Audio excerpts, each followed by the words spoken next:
Jadi di antara syafaatnya Quran itu orang nggak jadi masuk neraka. Jadi syafaat itu ada dua, dari neraka diangkat ke surga, dan itu bisa lama itu. Tapi kalau syafaatnya Quran itu yang belum masuk neraka supaya nggak jadi masuk neraka. Karena neraka juga punya aturan, dia juga kena aturan fikih. Jadi, lo betul ini, saya ada guyon. Jadi kena konstitusi apa? Fikih. Sama tak ceritani syafaatnya Quran itu ada orang itu beling itu fasik. Itu dihafal surat Tabarok. Hafal betul. Tabarakalladzi biyadihil mulku wa huwa ala kulli syai'in qadir alladzi khalaqal mauta wal hayata. Pertanyaannya gini, boleh enggak orang menginjek surat Baqarah? Boleh enggak? Enggak. Padahal orang hafal Quran itu artinya ayat itu ada di hatinya. Fa inna wa ta'ala la yu'adzibu qalban wa al-Qur'ana. Allah tidak akan menyiksa hati yang menyimpan Quran, yang jadi flash disknya Quran, yang jadi rekaman Quran. Singkat cerita orang ini hafal. Pas ketemu Mungkar Nakir prosedur kan, ini orang fasik mau diantemin sama Mungkar Nakir. Prosedur ya, dia kan prosedur standar. Si surat Tabarok akhirnya menjelma jadi seseorang yang gagah berani. Kamu nggak boleh nyiksa orang ini. Saya ini kalamullah. Kalau kamu nyiksa dia berarti nyiksa saya. Kamu berani sama kalamullah. Wah ya tidak berani jadi Mungkar Nakir. Tapi orang itu nakal, harus saya gebukin.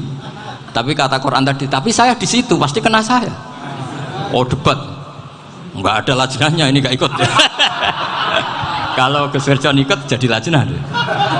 Kalau jadi lajnah pasti kroninan. Kalau santrinya dimenangkan nanti. Wah, akhirnya debat. Ya sudah kita ketemu Allah. Akhirnya Mungkar Nakir sama Quran tadi surat Tabarok datang sowan sama Allah. Terus kata Allah, memangnya kenapa Mungkar Nakir? Saya harus nyiksa dia karena dia fasik ya Allah. Memangnya kenapa surat Tabarok? Saya ada di situ. Menurut aturan orang tuh nggak boleh injak-injak Quran. Kalau dia nutuk saya, nutuk Quran, itu harus dikasih tahu fikihnya Mungkar Nakir. Akhirnya Allah ngendikan gini ke surat Tabarok, ya sudah terserah kamu. Kalau terserah kula Gusti, Mungkar Nakir nggak boleh nyentuh orang ini. Ya sudah selamat.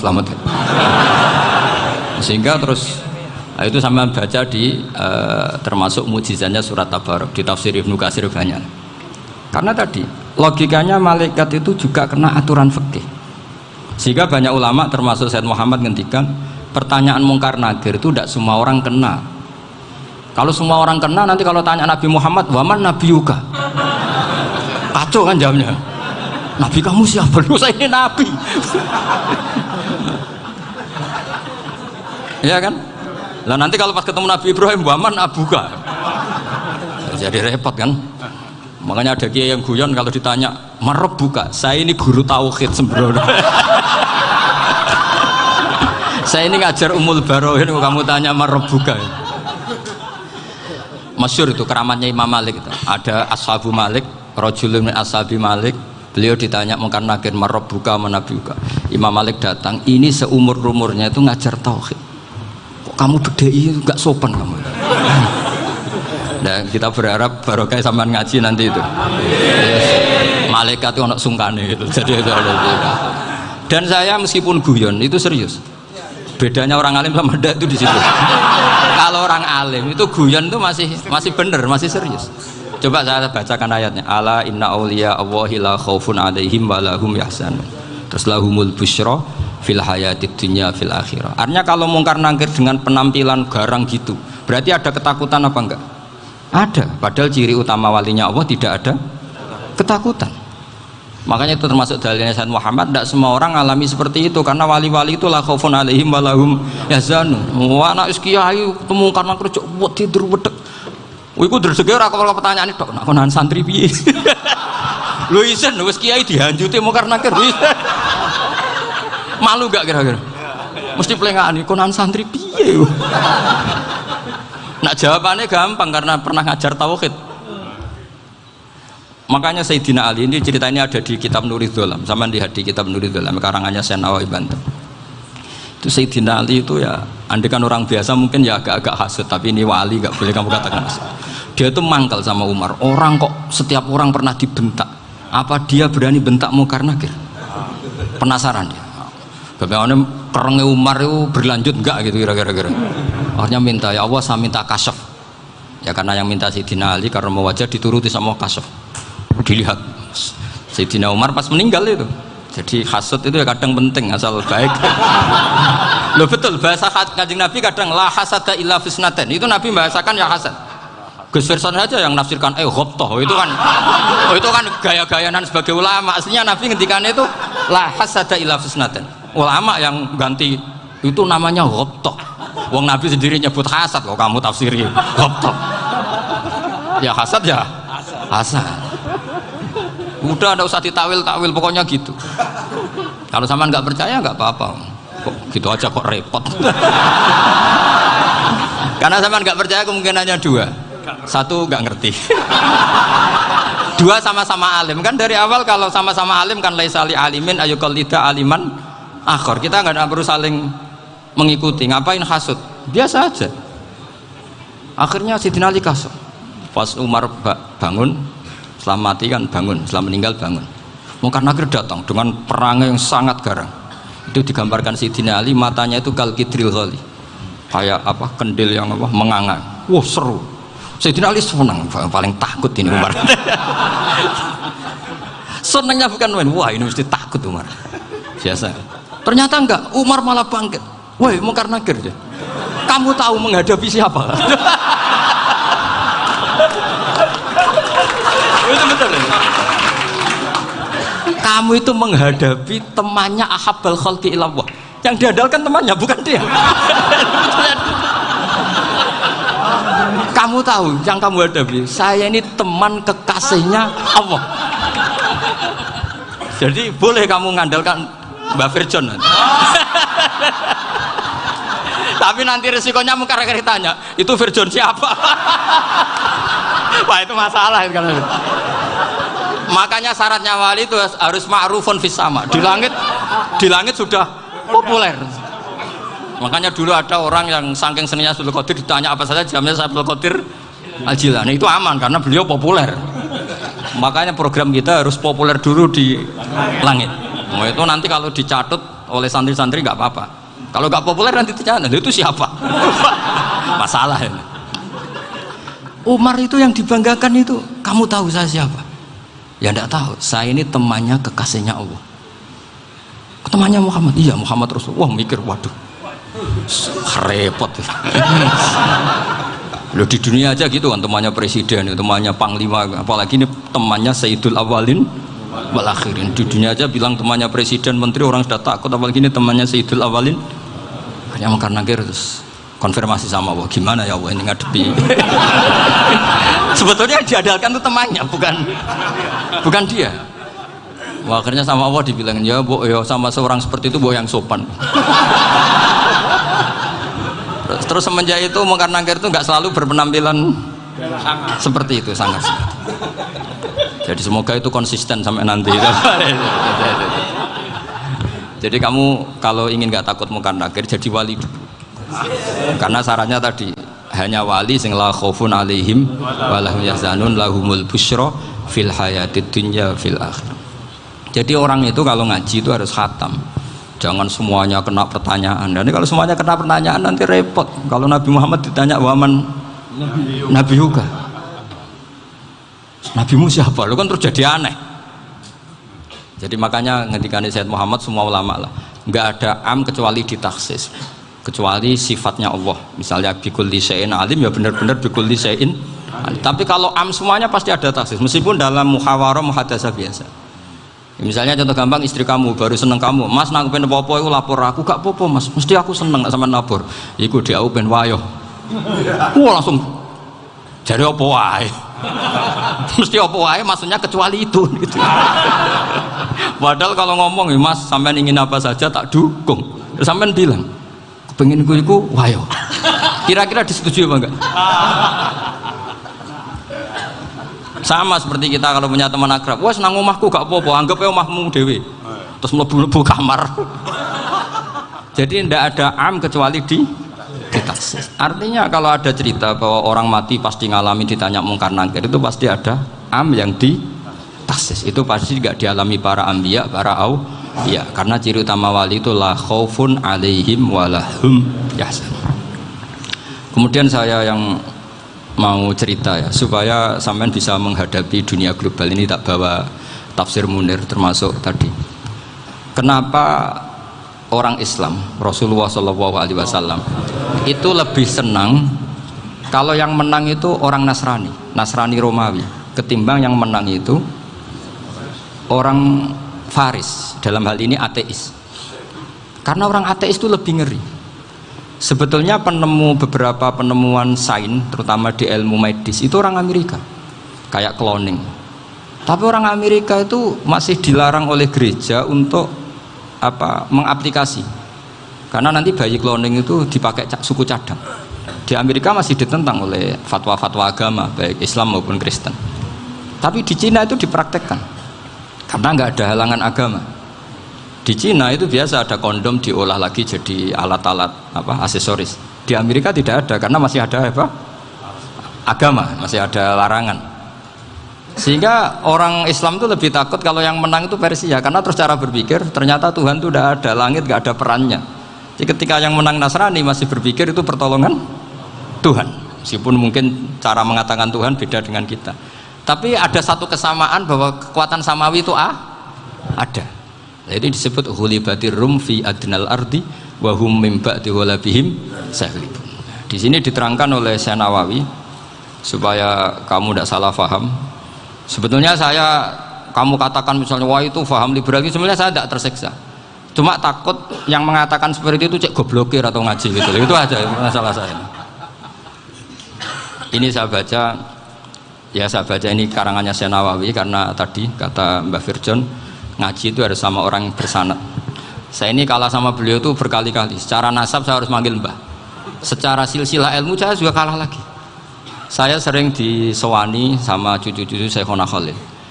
Kiai Siddiq itu termasuk murid dekat beliau Syekhona Khalil. Kalau itu berarti kan Gus Firjon, Ahmad, terus Mbah Siddiq. Mbah Siddiq ngaji Syekhona Khalil. Syekhona Khalil itu pernah ngaji langsung sama Sayyid Zaini Tahlan. Berarti beliau dari Sayyid Zaini Tahlan itu baru generasi kelima. Sementara saya itu sudah ke-7 atau ke-6. Saya, Mbah Mun, Mbah Karim misalnya, Mbah Hashim, Mbah Mahfud Termas, Sayyid Abi Bakar Sato yang ngarangnya Anatul Talibin, baru Sayyid Zaini Tahlan. Berarti saya ke-7, kalah lagi. Tapi untuk jadi wali biasanya cepat saya. Karena syaratnya jadi mbah itu ngalah demi putu. Jadi kalau beliau ngotot, saya dulu Gusti, saya mbahnya. Wah itu mbah yang nggak baik. Pasti jatahnya dikasihkan apa? Cucunya dulu. Makanya Abdul Muthalib itu orang yang dapat wangsit, tapi yang jadi nabi itu cucunya. Jadi dalil saya banyak. Sebenarnya Abdul Muthalib itu sudah sering dapat wangsit. Karena saya bahasakan wahyu, Nabi yang protes, enggak nabi kok dapat wahyu. Tapi sebetulnya Abdul Muthalib itu masyhur. Kalimat-kalimatnya menunjukkan bahwa beliau itu sudah dapat wahyu kalau nanti cucunya itu jadi apa? Nabi. Makanya senangnya bukan main Abdul Muthalib sama Rasulullah. Putu seneng, mbah seneng putu. Jadi mungkin, jadi sampean enggak usah protes loh. Yang jadi wali kok cucunya. Dulu betul. Dulu Mbah Hamid Pasuruan itu kalau Mbah Ahmad Siddiq ke sana, Mbah Hamid Pasuruan kalau manggil Mbah Ahmad Siddiq itu paman. Tapi pamannya minta ijazah ke ponaan. Apa ya gara-gara itu memang. Kalau itu masih berlaku apa? Ngalah tadi. Kayaknya masih apa? Hawane masih. Karena melihat tren-tren langit masih gitu kayaknya masih. Masih itu. Ya, tapi mbahnya tetap dapat jatah, tenang saja nanti. Tapi memang sebaiknya mbah itu legowo. Rasulullah Muhammad SAW itu terkenal min dzurriyyati Ibrahim. Tapi kata Rasulullah, ana dakwatu Ibrahim wa bisyaratu Isa. Aku nganti ngene iki barokah dongane Nabi siapa? Ibrahim. Jadi dongane Nabi Ibrahim ya tiba teng putu. Jadi banyak bukti bahwa jatuhnya ke putu gitu. Tadi saya di kamar sama beliau berduaan. Nih Mbah sing dadi wali di sini, aku webah. Cocokan tadi. Nah, kenapa saya akhir-akhir ini gulirkan daftar wali? Kenapa? Saya ini resah ya, orang sudah ingin dicintai pejabat, dicintai tetangga, dicintai teman. Tapi kadang-kadang orang lupa lagi dicintai apa. Makanya saya meskipun guyon, tapi ini amdan, bukan sahwan. Supaya orang punya cita-cita lagi jadi wali, ingin dicintai Allah. Kita ini terlalu lama ingin dicintai makhluk. Mbok ya naik kelas sedikit lah. ingin dicintai Allah Subhanahu wa Ta'ala. Meskipun saya guyon, tapi tadi guyon saya tuh lebih serius ketimbang serius Anda. Karena tak pikir tuh. Saya tuh kalau pergi itu seneng ngebis, bukan karena saya tidak punya mobil, tapi saya sering mau butuh itu supaya nggak diganggu. Karena saya tuh harus punya waktu sendiri. Kalau bis kan ketemu orang nggak kenal, tapi sekarang ya agak susah, banyak yang kenal. Dan susahnya lagi nggak minta ijazah, minta foto. Aduh. Repot tuh. Mau dibenci itu umatnya Rasulullah Shallallahu Alaihi Wasallam. Mau disetujui itu sanatnya mana? Kalau ketemu orang alim minta apa? Foto. Itu nggak ada sanatnya. Nggak tahu saya itu madzhab dari mana itu. Ya madzhab milenial yang jelas itu kan. Ini tak baca ya biar dapat, karena ini kenangan saya sama Mbak Ahmad Siddiq. Saya masih ingat betul beliau ngisi hallnya Mbak Abdullah bin Umar, berarti abahnya Mbak Hamid. Karena mbah saya itu Fatimah binti Khalid bin Umar, kalau Mbah Hamid itu Hamid bin Abdullah bin Umar. Itu saya masih ingat betul zaman itu Mbah Hamid setiap hall di Lasem itu rawuh dan saya derek mbah saya karena masih misanan datang ke Lasem. Itu beliau pas itu ngisi sama Mbah Mun. Mbah Mun masih muda, Ki Ahmad Siddiq sepuh senior. Itu beliau cerita bahwa dulu ketika Indonesia dijajah Jepang itu para kiai mimpi dibacakan ayat Ghulibatir Rum fi adnal ardi wa hum min ba'di ghalabihim salim. Terus ada kiai yang tanya, takwilannya gimana? Ya nanti Jepang pulang bukan karena kita yang mengalahkan, tapi Jepang ada yang mengalahkan sendiri meskipun tidak kita. Kayak dulu Faris tidak dikalahkan Islam tapi dikalahkan Romawi, tapi yang senang umat Islam. Wa yauma idzi yafrahul mu'min. Itu luar biasa ulama-ulama kita. Delalah kejadiannya Indonesia seperti itu. Yaitu kita tidak mengalahkan Jepang, tapi Jepang pulang sendiri karena dikalahkan apa? Sekutu. Ya ini saya baca. Ini tidak usah dicek bacanya bener apa enggak, sudah aman apa? Aman. Karena kalau saya salah itu ya sengaja. Artinya ya sengaja saja. Ya biasa maksudnya. Saya kemarin ngisi di Pondok Peloso, di Pondok Al Munawir Jogja. Salah itu ada dua, ada salah memang benar-benar salah. Itu nggak apa-apa, bisa dimakfu. Karena mesti sangke wong goblok salah yang terus itu. Ada salah bawaan ilmu, itu repot tuh dadan ini. Karena misalnya kita yang biasa belajar qiraah safah wayah sibuhu, mesti diulang lagi wayah sabuhu. Karena qiraahnya Imam Asim itu hasibah yah sabu bi fathis sin. Sementara kita kalau ngaji kitab kulino yahsibu.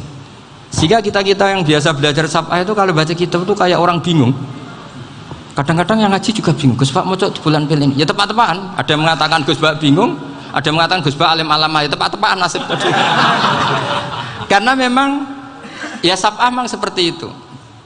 Misalnya kufuan itu Imam Asim baca kufuan. Tapi beliau punya murid namanya Syu'bah. Itu kalau baca kuf'an. Makanya kita itu, ini kan khataman Quran ya, jadi saya menyinggung sedikit tentang qiraah safah. Tadi beliau juga sudah tak kasih kitab saya Hifdzuna Lihadal Mushaf. Sama tak ajari latihan safah, memang angel ya. Makanya yang nggak bisa itu wong pinter, sudah tahu angel ya nggak usah diteruskan kan. Orang menghindari barang angel itu pinter apa goblok? Pinter. Berarti wong goblok pinter. Saya tuh makanya sama orang goblok tuh respect. Jadi orang alim tuh angel apa gampang? Angel. Menghindari barang angel pinter apa goblok? Loh, orang menghindari barang angel pinter apa goblok? Pinter. Berarti wong goblok pinter. Jadi saya sama orang-orang goblok itu respect. Sudah tahu jadi orang alim angel ya barang angel ya harus dihindari. Makanya saya ini insya Allah umatnya Nabi yang termasuk yang terbaik. Amin. Karena mencintai umatnya Nabi termasuk yang goblok. Waduh. Itu tidak gampang itu. Karena tadi sudah tahu ya. Seperti itu loh orang naik panjat pinang itu yang naik karena ingin hadiah. Yang nonton sudah tahu wah licin kok dinaikin mau keplodok ya. Tapi orang sepakat yang nonton juga pinter karena sudah tahu ribet kok. Tukun yang pasar kena lah apa mana. Sama juga gitu. Ngalim tafsir angel, ngalim fikih angel. Ada karek ngaji ngerekam kan gampang. Itu pinter apa goblok? Pinter. Iya. Makanya kula niku mbok burohno ngono tok. Saya tadi dinasihati Mbak Virjon muga-muga hati saya selamat. Saya itu meskipun kata orang banyak, muhibbin saya banyak, tapi saya insya Allah tidak riya. Saya itu pakai kitab namanya Tasbitul Fuad, itu karangannya Said Abdul Al-Haddad. Ketika beliau punya muhibin banyak ditanya, bagaimana ya Habib Anda menjaga hati Anda? Jamnya Said Abdul Al-Haddad itu unik. Innama azzamu Allah. Mereka itu sebenarnya menghormati Allah, cuma butuh sarana, dan itu saya.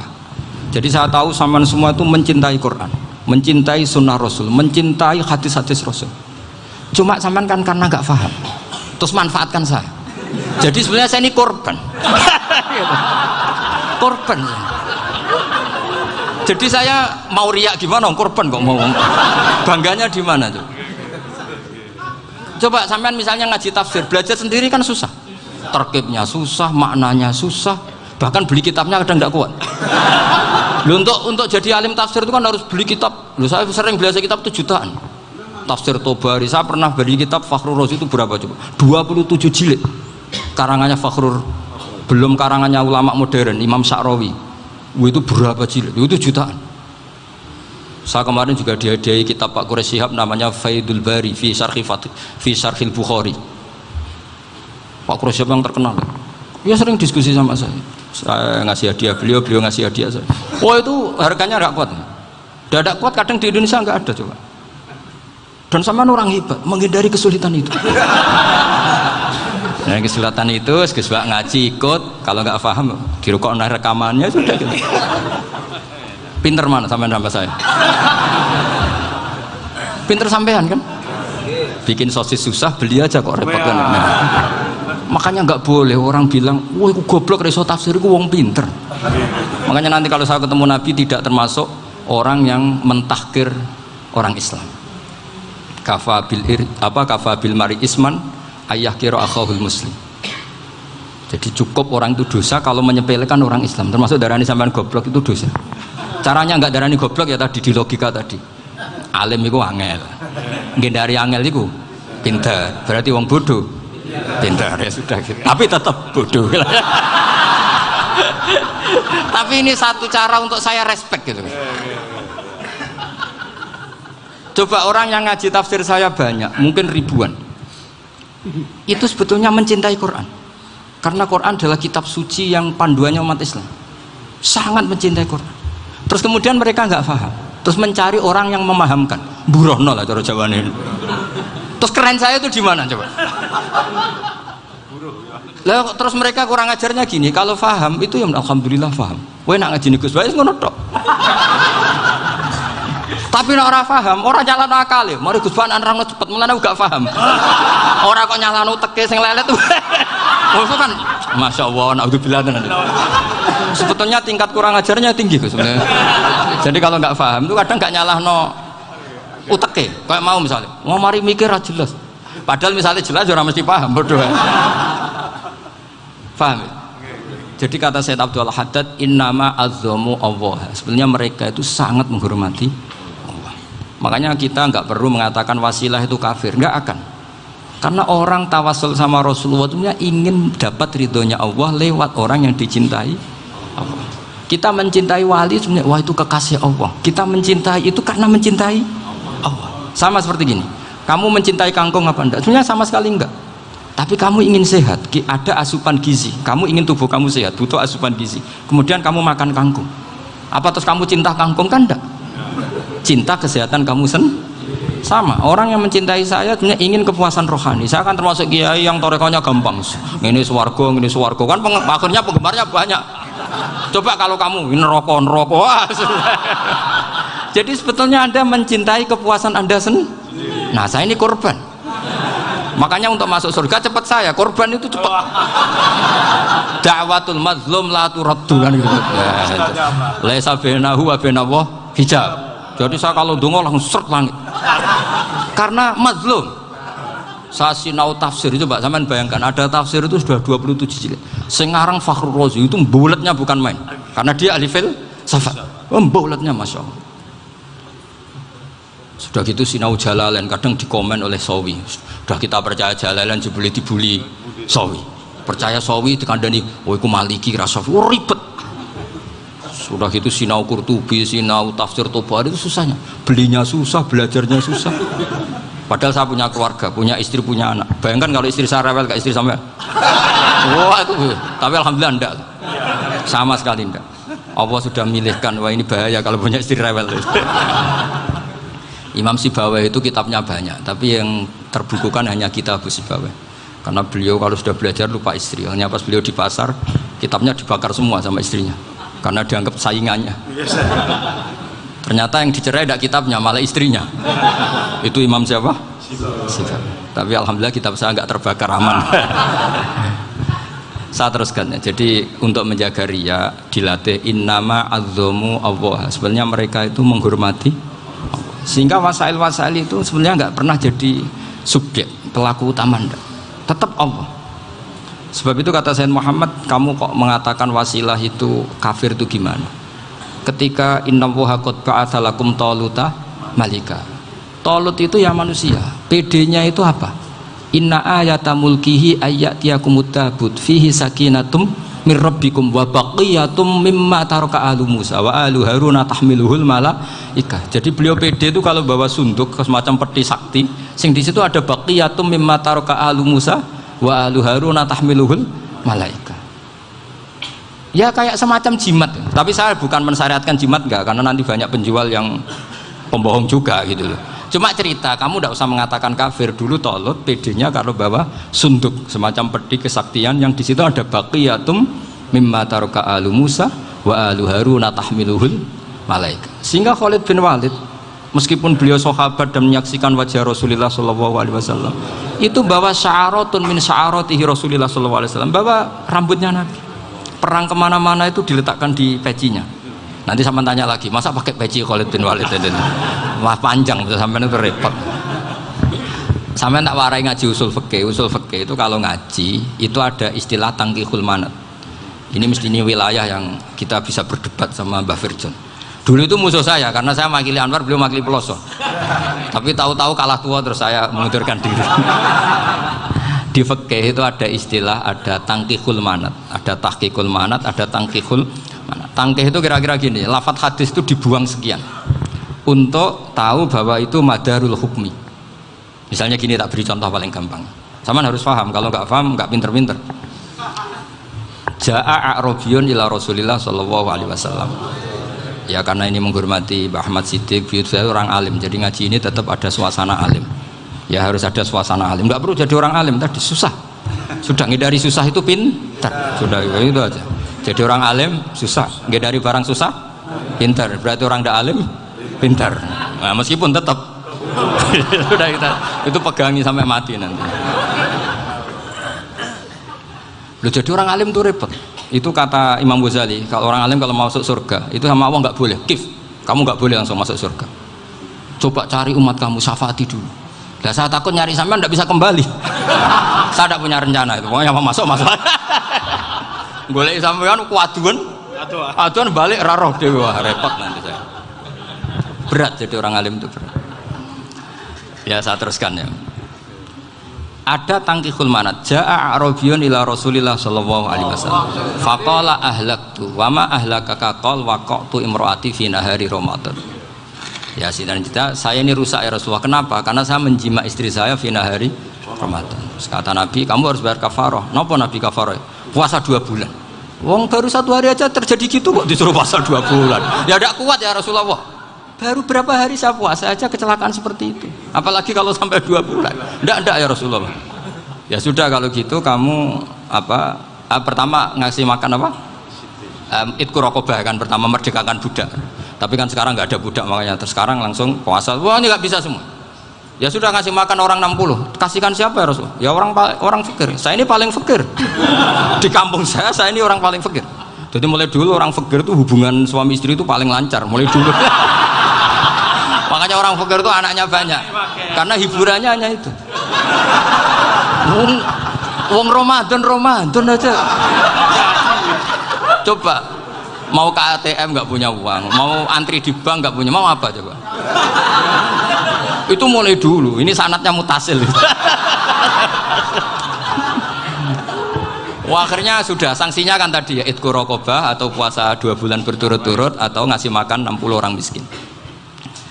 Lalu kata ahli usul fikih, kata A'rabi dibuang, nggak menjadi catatan hukum. Orang kota pun kalau melakukan itu juga kena sanksi yang sama. Imro'atahu juga dibuang. Andai kan itu dilakukan untuk amatnya juga ketentuannya sama. Nah sekarang perdebatan antara Imam Syafi'i dan Imam Malik begini. Sekarang pertanyaan gini, jima istri itu hukumnya boleh apa haram? Boleh kan? Lalu kalau ada orang tanpa udzur kemudian makan siang-siang, cara Imam Malik hukumnya sama, harus kena sanksi yang sama. Karena sama-sama hadku hurmati Ramadan bi ghairi udzrin syar'iyyin. Sama-sama merusak hukum Ramadan tanpa udzur syar'. Lu jima itu tidak zina. Kan hukumnya jaiz. Nah, sekarang makan hukumnya jaiz, harusnya juga kena ketentuan yang sama. Cara pikirannya Imam Malik. Nah, alhamdulillah Imam Syafi'i gak setuju. Wah, cara setuju repot. Bahkan orang-orang Syafi'i sudah punya khilaf, kalau gitu minum dulu. Iya, biar gak kena. Iya, biar iftarnya pakai minum. Setelah minum baru jima kan. Ya. Ini sudah menyiapkan khilafnya. Ini khas Syafi'i ini, bongsong rekayasa hukum. Nanti bisa belajar jauh cara ngakali hukum. Makanya guyonan yang masyhur Gus Dur itu gitu. Ada seorang kiai atau Gus lah, ya punya salah, namanya manusia kan punya salah, entah cangkruk entah apa, pokoknya punya salah. Ada wartawan yang ngiranya semua kiai itu orang suci, sehingga tanya sama Gus Dur, Gus itu ada kiai kok ya pokoknya salah lah gitu. Tapi jangan bayangkan dosa besar, enggak, kecil-kecil aja. Itu gimana itu, padahal kiai kan orang suci. Jawabnya Gus Dur lucu, ya justru yang boleh salah itu para kiai, kalau kamu nggak boleh. Loh, kok bisa Gus? Karena mereka tahu caranya tobat. Repot. Kalau kamu nggak tahu caranya, sama pelanggaran hukum itu ya harus pakar-pakar hukum. Itu yang tahu caranya rekayasa. Kalau kamu ya kena pasal kan ya. Jadi kamu jangan niru saya. Saya ini punya sekian cara untuk nah, itu namanya khilaf. Makanya kata Sayyid Muhammad, kamu tidak usah anti khilaf, karena Abu Hanifah itu membolehkan khilaf. Kita bul khiyal. Yang penting kamu soleh dulu. Setelah soleh nanti Allah maklumi. Soleh dulu, syaratnya soleh dulu. Kalau tidak soleh jangan. Contohnya gini, ada orang mau puasa lemes sekali, mau makan, gampang. Kalau langsung makan kan kayak hadku hormati Ramadan biwiri udrin syar'iyyin. Aku langsung mau jembera sowan Mbah Firjon. Sudah status saya apa? Musafir. Ya sudah, berangkat aja sampai Tuban makan. Nanti kalau nggak jadi ya nggak apa-apa, sudah kan mulai pergi sudah musafir. Saya tidak tahu nanti malaikat tertarik gebuki nggak tahu. Tapi itu ada khilafnya, asal soleh lah. Karena kata Sayyid Muhammad dan semua kitab mengatakan itu. Kalau sama nggak tahu ya kebablasan. Nabi Ayub, nabi yang terkenal Gudiken itu siapa? Ayub ya. Nah, itu yang Israiliyatnya kan seru lah. Gudiken dikukur bek kreweng itu terlalu lah kalau itu. Untuk kreweng konti ning Arab ora ono kreweng itu sudah masalah itu. Singkat cerita, Nabi Ayub ketika diasingkan kaumnya itu kan nggak punya sumber makanan. Lah orang lelaki itu mulai dulu egois. Istrinya Nabi Ayub itu cantik sekali, udah cantik, rambutnya bagus. Makanya kamu nggak usah tanya kenapa istrinya kayak banyak yang cantik. Ya, nah warasatul anbiya, nggak boleh gitu. Kalau nggak cantik ya warasatul anbiya dari segi balak. Istrinya Nabi itu semuanya cantik. Nggak usah tanya sebabnya apa, pokoknya gitu, semuanya cantik. Singkat cerita, beberapa kali istrinya Nabi Ayub itu kerja demi bisa nafkahi Nabi siapa? Suatu saat itu tidak ada pekerjaan yang cukup untuk beli roti. Satu-satunya peluang dapat rezeki itu putrinya raja itu rambutnya berondoli. Terus ada sayembara siapa yang rambutnya bagus mau dibeli. Sampai rambutnya istrinya Nabi Ayub itu dijual. Nabi Ayub tersinggung karena itu mengurangi kecantikan. Jadi lelaki mulai dulu gitu. Udah nggak urun kalau istrinya nggak cantik itu komplain. Itu khasnya lelaki. Jadi kalau kamu gitu ada sanadnya juga, tenang saja ya. Komplain ya pegawaian itu. Saking mangkelnya Nabi Ayub terus ngendikan la adriban naki mi'ata sautin. Kamu akan saya pukuli dengan mi'ata sautin atau dengan 100 cambukan. Atau mi'ata dikhtin atau mi'ata apalah sesuai konteks zaman itu. Engko namanya pecut tuku konti kok ribet lagi. Singkat cerita akhirnya ketahuan bahwa istrinya menjual itu demi Nabi Ayub. Allah nggak ridho kalau kekasihnya yaitu istrinya Nabi Ayub wis perjuangan kayak gitu malah kena hukuman. Tapi Allah juga nggak ingin kekasihnya yang bernama Ayub melanggar sumpah. Padahal beliau sudah sumpah, wallahi demi Allah nanti tak pukul dengan 100 kali. 100 kali dengan lidi lah misalnya, contoh yang gampang tuh lidi. Akhirnya sama Allah dikasih satu solusi. Wa khud biyadika dighsan fadrib bihi wala tahnas. Ya sudah, lidi itu ikat jumlahnya 100. Terus pukul sekali saja. Anggap saja sudah 100. Iku pangeran sing wari ngakali ngono iku pangeran. Tapi syaratnya soleh. Syaratnya soleh. Jadi kalau kamu anti khilaf berarti anti ajarannya Allah di ayat itu. Wa khud biyadika dighsan fadrib bihi wala tahnas. Itu dulu ada, ini cerita di Ithaf, ini cerita terakhir, ini sudah, sama jangan nama sudah. Terus pengumuman tadi, yang nggak pernah sepuh ngutang saya itu haram tadi. Karena tadi saya punya kewajiban di rumah yang bisa menggugurkan ya kewajiban yang lebih besar. Lebih besar itu ya tadi, bisa pernah guru, pernah sepuh, yang jelas nggak umur. Umur sampean menangkap itu, tua-tua serepot itu. Ada raja itu ganteng kaya, senengannya nikah perawan cantik. Oh, itu semua kampung mesti kenal. Mungkin digilir atau gimana pokoknya. Suatu saat ada pemuda suka sama perempuan yang di kampungnya, cantik sekali. Kemudian pemuda ini ternyata pekerja di kerajaan itu. Tiap hari ditanya, wah itu yang di kampung yang cantik siapa? Mau saya nikahin gini. Wah bahaya, ini saingannya raja. Jadi yang dibidik pemuda tadi itu saingannya. Si raja ini orang yang namanya raja kan gengsinya tinggi. Kaifatang kihuha wa qad ra'aitu qad qabbalaha rajulun. Kobok nekabi, saya itu pernah melihat dicium lelaki. Wah, gak mau. Gak gelem, kadang ditambung lan waqat qabbalaha rajulun. Saya pernah melihat sendiri qabbalaha rajulun, dicium oleh lelaki. Wah, sudah gak minat raja langsung, gak keren.